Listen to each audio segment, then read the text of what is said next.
The vast forests and misty valleys of Central Europe have stood as silent witnesses for thousands of years. In these lands, where rivers twist and turn and the wind whispers through the branches of oak trees, various tribes began to take root over time. Throughout history, these human communities have been known by a shared name, the Germanic peoples. During the millennia before Christ, the Germanic tribes lived east of the Rhine River, across a wide region stretching from the Baltic Sea to the Danube. Slowly transitioning from nomadic life to settled communities, they had no stone palaces, no written language, and no grand armies. Yet they were a people in harmony with nature, working the land, hunting, and finding their way through the forest. The Germanic peoples were not a single nation. They formed a scattered world of countless small tribes. Each tribe had its own leader, its own customs, and its own myths. Some names would become famous over time: the Franks, the Saxons, the Goths, the Vandals, the Lombards, the Alemanni. These tribes were often warriors, but for them war was not just a means of survival. It was also a tradition. If not with a sword, then with an axe. If not with an axe, then with a spear. They carved their paths, but above all, they held sacred the bonds of family, the words of their elders, and the spirit of the land. Their villages were simple: wooden houses, a fire burning in the center, animals grazing nearby. There were no towering walls around them. Life was lived in direct contact with nature, in tune with its rhythms. Women cared for the children, wove fabric, and tended the crops. Men hunted, fought, and spoke in councils. In Germanic society, to be a free individual, to bow to no one, and to defend one's own land, these were the highest virtues. And then, Rome arrived. As the Roman Empire expanded around the Mediterranean, it also sought to draw these wild northern lands into its maps. The Romans called the lands of the Germanic peoples Germania, but these were not easy lands to conquer. The forests were dense, the roads muddy, and the tribes stubborn. Roman legions occasionally launched expeditions into the region, but they struggled to maintain a lasting presence. The Germanic tribes were foreign to Rome, but over time, they came to know it. Trade began. Roman goods, glassware, wine, coins, reached the forest villages of the north. The Germanic tribes admired Rome's wealth and its well-disciplined armies, but they also looked upon them with suspicion and resentment. This was a silent encounter between two different worlds, one built of stone roads and columned palaces, the other a people living freely in the heart of the woods. Then, in the year 9 AD, history took a turn. In the Teutoburg forest, a Germanic chieftain named Arminius had been educated in Rome and had learned its military tactics. But his Germanic identity had never faded. That year, 3 Roman legions under the command of General Varus marched deep into the forest. Arminius, having united several Germanic tribes, set an ambush. On a narrow path turned to mud by rain, Rome's most elite troops were crushed. This event ended Rome's dream of conquering Germanic lands. That battle was not just a military victory, it was a defiant turning point for an entire people. The Germanic tribes refused to bow to the empire. Rome fixed its border on the western bank of the Rhine River. The lands east of the river would no longer be conquered. The Germanic peoples would continue to live by their own laws, in their own forests. But this was not the end of the Roman-Germanic relationship. Over time, thousands of Germanic warriors served as mercenaries in Roman armies. Some migrated to Rome, others rose through its ranks. A few chieftains were granted Roman titles. The cultures slowly began to touch each other. The life that had once begun in the forest gradually reached the shadows of stone cities. Thus, history never forgot this contact between two worlds. The Germanic peoples began to write their own fate, slowly yet steadily. The children of silent forests would one day inherit the legacy of an empire, bring it to its knees, and then build empires of their own. Now, you may close your eyes and imagine the gentle breeze rustling the oak branches in the forest. Between the fading footsteps of Arminius and the distant echoes of Roman legions, surrender yourself to the slow flow of time. By the end of the century, the Western Roman Empire had collapsed, and the political balance of Europe had completely shifted. In the void left behind, Germanic tribes established new kingdoms for themselves. The Visigoths moved into Spain, the Vandals into North Africa, and the Ostrogoths into Italy. The Franks, meanwhile, founded a powerful Germanic kingdom in Gaul, what is now modern-day France. The foundations of the Frankish kingdom were laid during the Merovingian dynasty. However, it was under the Carolingian dynasty that the kingdom truly rose to power. The most prominent ruler of this dynasty was Charlemagne, who ascended the throne at the end of the 8th century. Through conquest, Charlemagne brought much of Western and Central Europe under his control. In the year 800, he was crowned Emperor of the Romans by the Pope, a symbolic revival of the Roman legacy in Europe. After Charlemagne's death, the empire was divided among his sons and grandsons. The Treaty of Verdun in 843 split the empire into 3 parts. From these divisions, the Eastern Frankish kingdom emerged, which would later become the political core of Germany. The Western Frankish kingdom laid the foundation of modern France. The Middle Frankish kingdom, on the other hand, gradually fragmented and fell under various powers. The early years of the Eastern Frankish kingdom were marked by disorder. The power of feudal lords increased, and kings often struggled to exert control over them. But in the early 10th century, the Ottonian dynasty from Saxony rose to prominence. The most notable figure of this dynasty, Otto I, became king in 936. He quelled internal revolts, defended the borders, and formed strong alliances with the Church. In 962, he was crowned Holy Roman Emperor by the Pope. From that moment on, the Eastern Frankish kingdom would be known as the Holy Roman Empire. This new empire, founded by Otto, was, at least in name, the successor to ancient Rome. But its structure was entirely different. Rather than a centralized authority, it was a fragmented entity composed of hundreds of feudal territories. Each region had its own count, duke, or bishop. The emperor relied on the loyalty of these local rulers. Under strong emperors, the system worked. But during weaker reigns, local powers gained the upper hand. By the 11th century, the problems of decentralization had become clear. A power struggle known as the investiture controversy erupted between the emperors and the popes over who had the right to appoint bishops. This conflict limited the powers of the emperor and increased the authority of the papacy throughout Europe. Although the Concordat of Worms in 1122 formally ended the dispute, it further cemented the fragmented structure within the empire. From the 13th century onwards, the political power of the Holy Roman Empire gradually weakened. Emperors became more symbolic than sovereign. In 1356, the Golden Bull was issued declaring that the emperor would be elected by 7 prince-electors. These electors held absolute power in their own territories and wielded significant influence over the emperor. As a result, the German lands were effectively divided into independent principalities.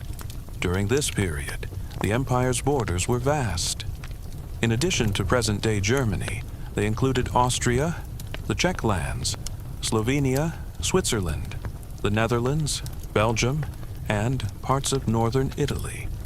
However, this geographical expanse did not translate into political unity. each region operated with its own laws, army, currency, and foreign policy. Economically, Germany remained vital throughout the Middle Ages. Trade routes flourished along the Rhine River. In the north, the Hanseatic League, a commercial network, linked German cities along the Baltic Sea. Cities like Hamburg, Lübeck, and Bremen grew wealthy through trade.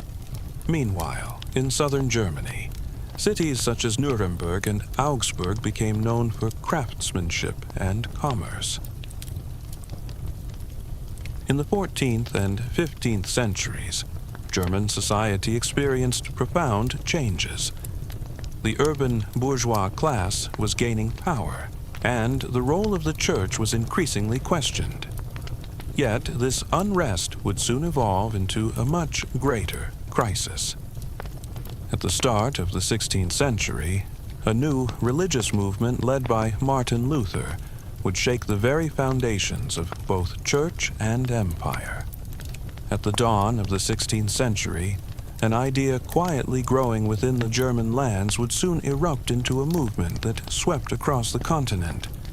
This idea was not merely a rebellion against the church. It signaled a profound transformation of German identity, social structure, and political order. The most prominent figure of this era was Martin Luther, born in the town of Eisleben in Saxony. Luther was a monk and a theologian, raised in the teachings of the Catholic Church. But over time, he grew deeply troubled by many of its practices, particularly the sale of indulgences, which promised the forgiveness of sins in exchange for money. In 1517, while a professor at the University of Wittenberg, Luther took a historic step. He posted his 95 theses to the door of Wittenberg Castle Church. These theses directly challenged the authority and practices of the church. That moment was not merely an academic debate. It was the spark of a transformation that would shake all of Europe.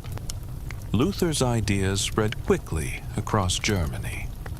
Thanks to the recent invention of the printing press, his writings were widely distributed and read. Importantly, they were written in German, not Latin, making them accessible to the common people. This played a key role in the development of the German language and a shared cultural consciousness. What began as a theological movement quickly evolved into a political issue. Many German principalities began questioning their allegiance to the Catholic Church and the papacy. Princes who embraced Luther's teachings introduced reforms in their own territories. These reforms didn't only alter religious practices, they also transferred church-owned lands to local rulers. Thus, a religious movement became deeply entangled with land ownership and demands for political autonomy. Naturally, these developments alarmed Emperor Charles V, ruler of the Holy Roman Empire.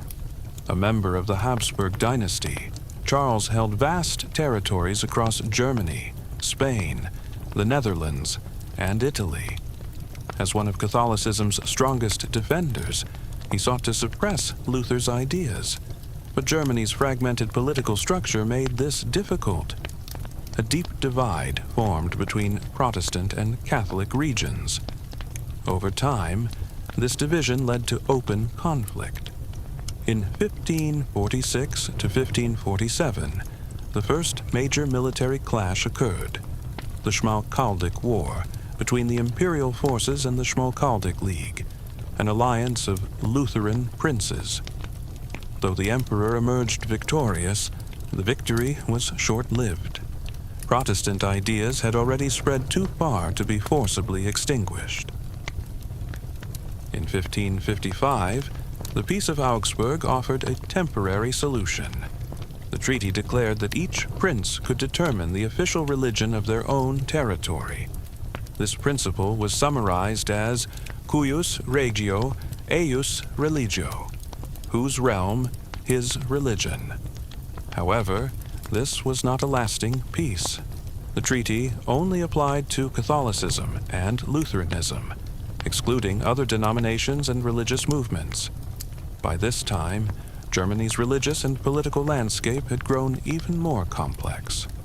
Rivalries among principalities, sectarian divisions, and foreign intervention all signaled growing tension.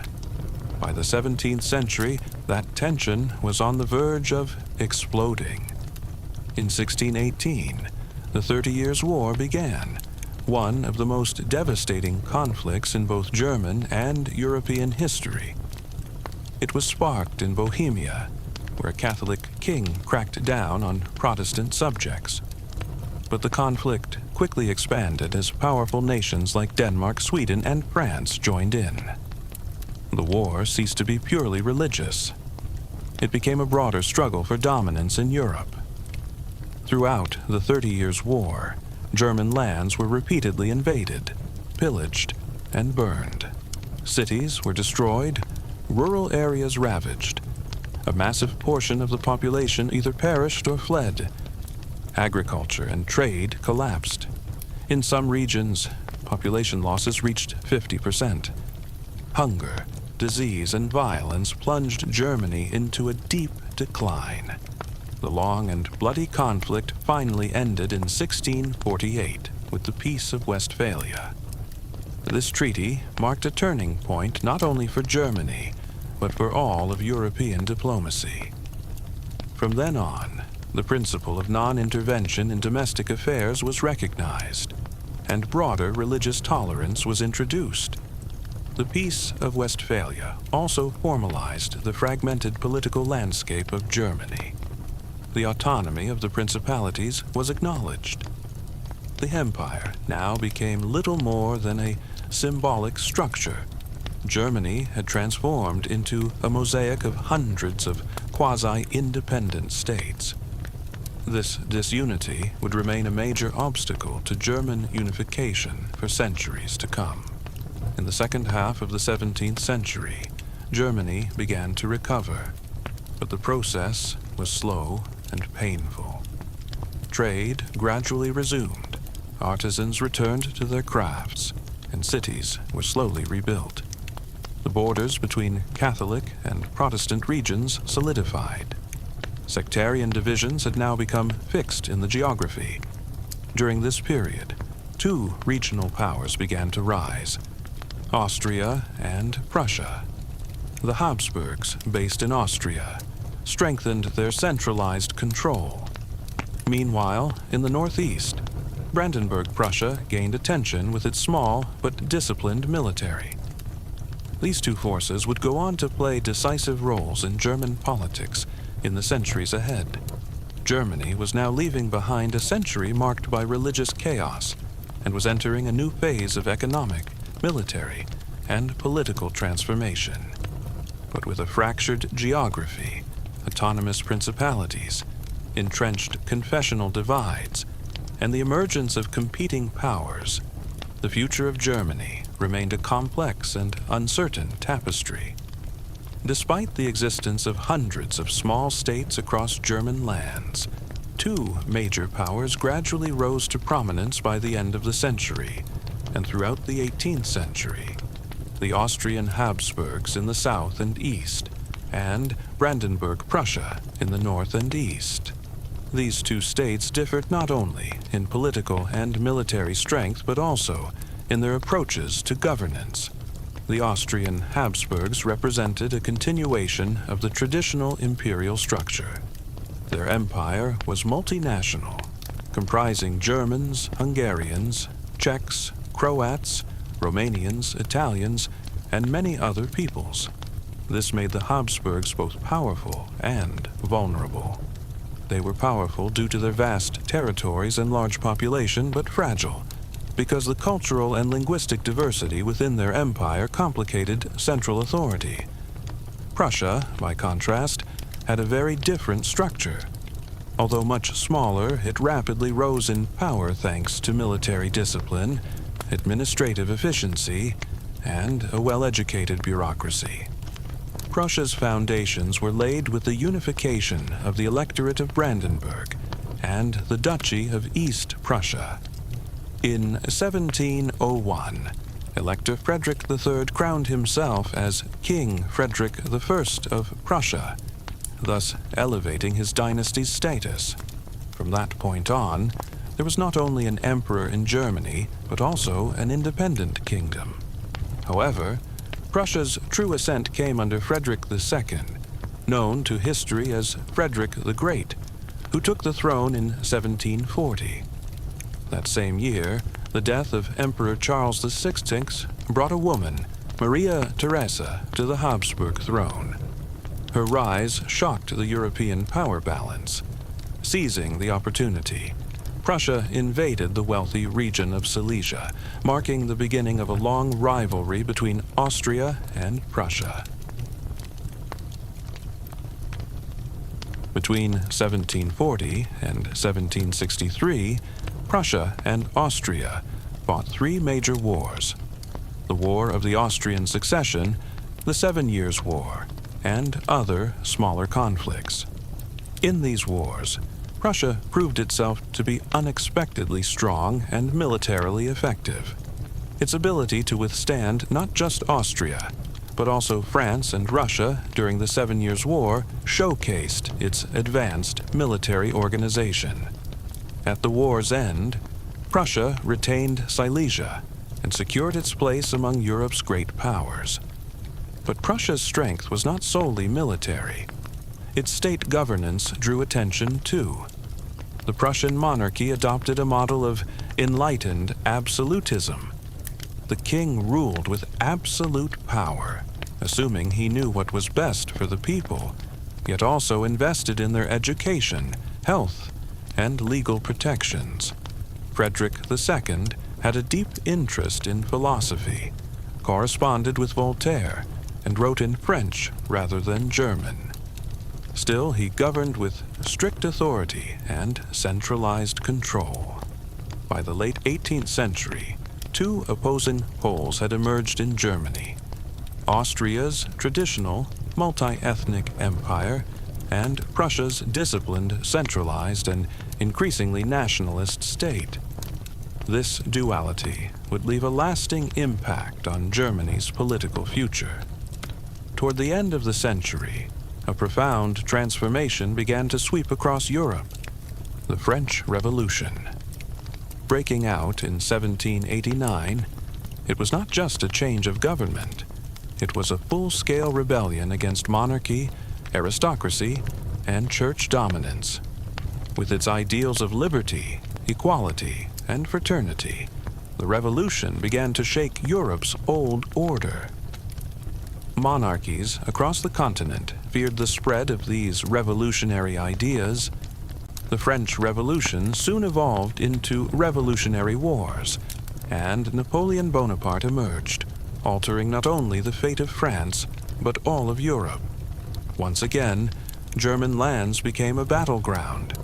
In 1706, faced with Napoleon's overwhelming power, the Holy Roman Empire was officially dissolved. Emperor Francis II renounced his title and became simply the Emperor of Austria.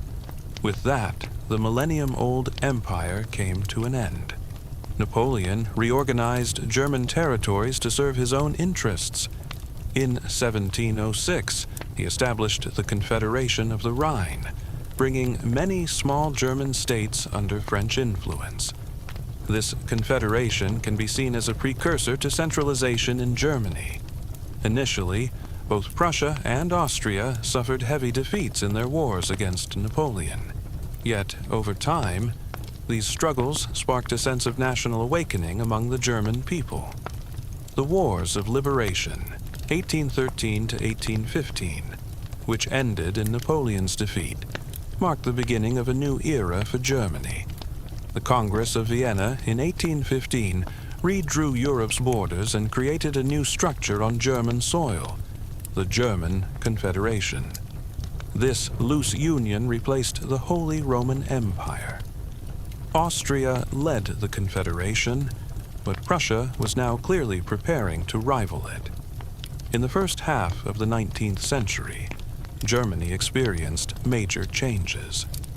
The Industrial Revolution, which had begun in Britain, started to spread across the continent. Although Germany was a latecomer, it industrialized rapidly, particularly in the Rhineland. Mines, railroads, factories, and urban development surged, bringing both economic growth and the rise of a new working class. Another important development was the formation of a customs union. Led by Prussia, the Zollverein was established in 1834, allowing many German states to unify economically. A common tariff system was adopted, internal trade was facilitated, and Prussia's leadership was further reinforced. The Zollverein achieved economic unity before political unity. In 1848, revolutionary uprisings erupted across Europe, including in Germany. The people demanded constitutional government, freedom of expression, and national unification. Demonstrations spread across German cities, calling for reform. A national parliament convened in Frankfurt and began drafting a German constitution. However, the effort failed due to resistance from kings and aristocrats. Prussia's King Frederick William IV even rejected the imperial crown offered by the parliament, saying it was a crown from the gutter, offered by the people, not God. Though the revolutions of 1848 failed, they kept the dream of German unification alive. Increasingly, the German people yearned for a strong and united German state instead of scattered principalities. That vision would one day become a reality under Prussia's leadership. But achieving it would require larger wars, sharper diplomacy, and unshakable political will. That will would soon take shape in the figure of a statesman named Otto von Bismarck. With his policy of blood and iron, Bismarck would forge German unity and lay the foundations of modern Germany. By the mid-19th century, the lands of Germany were still a confederation of about 39 independent states. Each had its own army, laws, and foreign policy. This fragmented structure posed a major obstacle, especially for the economically and politically stronger Prussia, which sought to claim leadership over the German territories and unite the German people under one roof. Achieving this goal, however, would not depend solely on public will. It would require clever diplomacy, resolute leadership, and at times, the use of hard power. In 1862, King Wilhelm I of Prussia appointed an extraordinary man as prime minister, Otto von Bismarck. Known for his sharp intellect, political pragmatism, and iron will, Bismarck envisioned German unification not through lofty ideals, but through concrete interests and a policy of iron and blood. One of his most famous quotes was, "The great questions of the day will not be decided by speeches and majority decisions, but by iron and blood." Bismarck's goal was clear: to exclude Austria from German affairs and establish a new German state under Prussian leadership. But this process would not begin with direct war. First, Bismarck strengthened the military at home, introduced new tax laws, and brought the bureaucracy under firm control.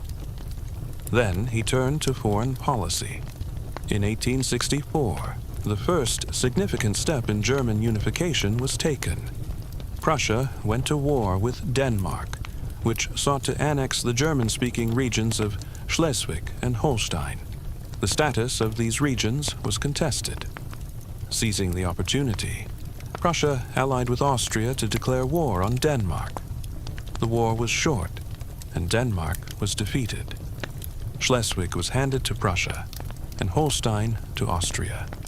But this arrangement soon escalated into new tensions. In fact, Bismarck had deliberately set a trap. The division created a power struggle with Austria that he intended to exploit.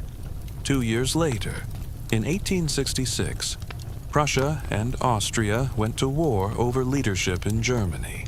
This conflict became known as the 7 Weeks' War. Prussia's army, equipped with modern weaponry and built for rapid, efficient maneuvering, stood in stark contrast to Austria's multi-ethnic and more traditional military force. The war was brief but decisive. Prussia dealt a crushing blow to Austria at the Battle of Königgrätz, Sadowa. Soon after, the Treaty of Prague was signed. Austria agreed to withdraw completely from German affairs. The northern German states then unified under Prussia's leadership to form the North German Confederation, a direct precursor to full German unification in 1871. However, the southern German states, Bavaria, Württemberg, Baden, and Hesse, remained outside the Confederation. These states were predominantly Catholic and had historically maintained closer ties with Austria, making them wary of Prussia. Bismarck chose not to force them, instead waiting for an external threat to draw them closer. That threat came from France. France, under Emperor Napoleon III, viewed Prussia's growing power with increasing alarm. The unification movement in Germany was seen as a direct threat to French dominance. In 1870, a diplomatic crisis broke out between Prussia and France over the Spanish throne. When the Spanish crown was offered to a relative of King Wilhelm I of Prussia, France strongly objected. Tensions escalated quickly. Bismarck masterfully manipulated the situation by publishing a deliberately edited version of the diplomatic exchange, making it appear that France had insulted Prussia. French public opinion was inflamed, and war became inevitable. On July 19, 1870, France declared war on Prussia, exactly as Bismarck had hoped. The southern German states, facing a common enemy, allied with Prussia. For the first time, all German states fought together. The war quickly turned in Prussia's favor. With a modern, well-coordinated military, the German forces pushed back the French with remarkable speed. At the Battle of Sedan, Emperor Napoleon III himself was captured. Paris was besieged, and the French government collapsed. In January 1871, France surrendered. The war had brought not only victory, but also the formal declaration of German unification. On January 18, 1871, in the Hall of Mirrors at the Palace of Versailles, King Wilhelm I of Prussia was proclaimed German Emperor. With this symbolic ceremony, Germany emerged for the first time as a unified nation-state. The newly formed German Empire had a federal structure. Prussia remained its dominant and most powerful component. The other German states retained local autonomy, but foreign policy, military affairs, and national legislation were centralized in Berlin. Otto von Bismarck became the empire's first chancellor. Political power was shared between a parliament and a strong monarchy, but Prussia's military and political supremacy heavily influenced state decisions. The proclamation of the German Empire dramatically altered the balance of power in Europe.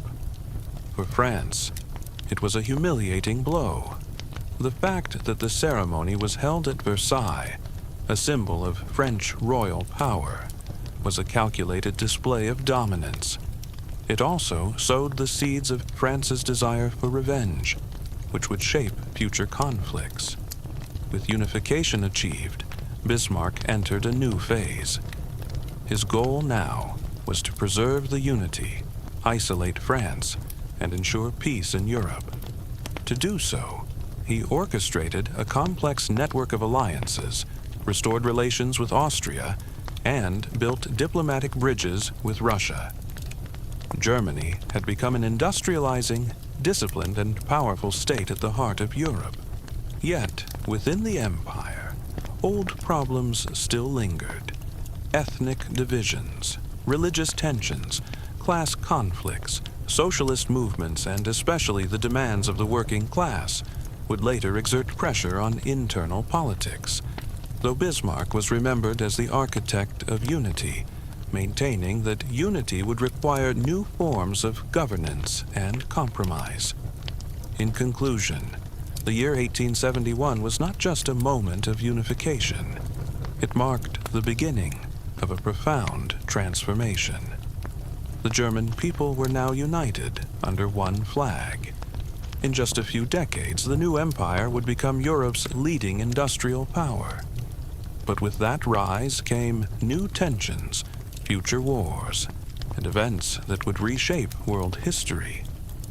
Founded in 1871, the German Empire quickly became one of the most powerful forces in Europe. It had been forged through military victory, shaped under Bismarck's strong leadership, and accelerated by the momentum of the Industrial Revolution. But this growth was not limited to the economic or technological realms. It also marked the beginning of a new era, one that would bring profound changes to society, political balance, and international relations. At the head of the empire stood Wilhelm I, who was also King of Prussia. Yet the true driver of daily politics was Chancellor Otto von Bismarck. Bismarck had achieved unification through war. Now, his mission was to preserve internal balance, eliminate external threats, and keep Germany clear of future conflicts. Domestically, Bismarck ruled with an authoritarian but calculated approach. The empire was governed as a federal system, with Prussia as its dominant and most influential state. Regions like Bavaria, Württemberg, and Saxony retained internal autonomy, but foreign policy, defense, and national legislation were controlled from Berlin. One of Bismarck's first major internal challenges was tension with the Catholic Church. Germany's Catholic population was concentrated largely in the south. Bismarck viewed the Church as a rival power to the Prussian state. From 1871 to 1878, he launched the Kulturkampf, culture struggle, a policy aimed at reducing the Church's influence.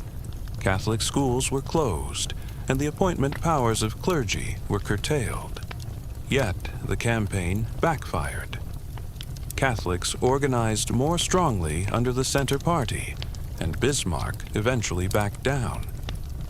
The second major issue was the rising working class and its political demands. By the late 19th century, Germany was rapidly industrializing, especially the Ruhr region, which became a hub of steel, coal, and rail production. Cities expanded, factories multiplied, and the proletariat grew.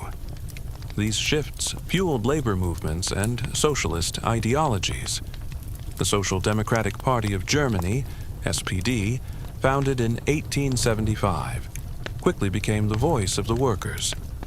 Bismarck saw socialism as a threat. In 1878, following an assassination attempt, he used the incident as a pretext to pass the anti-socialist laws, which banned the SPD and shut down socialist publications. Yet, paradoxically, Bismarck also took progressive steps to appease workers. He introduced one of the world's first social security systems, including sickness insurance, accident insurance, and retirement pensions, a testament to his pragmatic leadership. In foreign policy, Bismarck's primary goal was to isolate France, which had lost Alsace-Lorraine to Germany under the Treaty of Frankfurt, 1871, a loss that left deep resentment in the French public and political elite. The concept of revanche, revenge, dominated French thinking for decades. To contain France, Bismarck built a web of alliances. In 1879, he formed the dual alliance with Austria-Hungary. In 1882, Italy joined, creating the Triple Alliance. Bismarck also negotiated a secret reinsurance treaty with Russia. His aim was not to maintain peace for its own sake, but to make Germany the indispensable center of European diplomacy, so vital that no nation would dare attack it. Bismarck's caution extended to colonial expansion. He believed aggressive imperialism in Africa or Asia could provoke Britain or France into conflict. Still, public and industrial demand for colonies grew. Starting in the early 1880s, Germany joined the colonial race, acquiring territories such as Togo, Cameroon, German Southwest Africa, now Namibia, and German East Africa, now Tanzania. In Asia, it gained the port of Qingdao in China. Although Bismarck reluctantly supported these ventures, his true priority remained European balance. But this stability began to falter in 1888 with the death of Wilhelm I. His successor, Wilhelm II, was young, ambitious, and determined to leave his mark on history. He saw Bismarck's cautious diplomacy as outdated. In 1890, Wilhelm dismissed Bismarck. The empire's founder and master strategist withdrew from power, replaced by a new generation with a very different vision. Wilhelm II ushered in the era of Weltpolitik, world policy, an aggressive, expansionist foreign policy aimed at placing Germany at the center of global affairs. Naval power was expanded, and massive investments were made in the fleet. This shift increased tensions with Britain, which now saw Germany as a maritime rival. The race for naval dominance pushed Britain to align more closely with other powers. Another critical era followed. The reinsurance treaty with Russia was not renewed after Bismarck's departure. Isolated, Russia turned toward France. In 1894, the Franco-Russian alliance was signed. Later, France and Britain formed the Entente Cordiale, 1904, followed by the Anglo-Russian Entente, 1907. Slowly but surely, Germany found itself encircled. Domestically, Germany's industrial growth continued at full speed. By the early 20th century, it had become Europe's leading steel producer. It was advancing rapidly in chemicals, engineering, optics, and electricity. Cities modernized.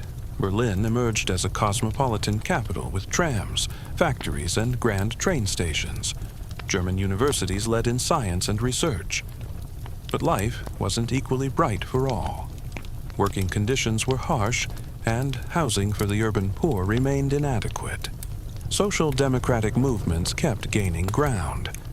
By the turn of the century, Germany was young, powerful, assertive, and seeking global influence. But this new identity was beginning to destabilize the balance of power in Europe. The early 1900s carried the quiet tension of an approaching storm. National interests, arms races, colonial rivalries, and old grievances all pointed toward one outcome. War was coming.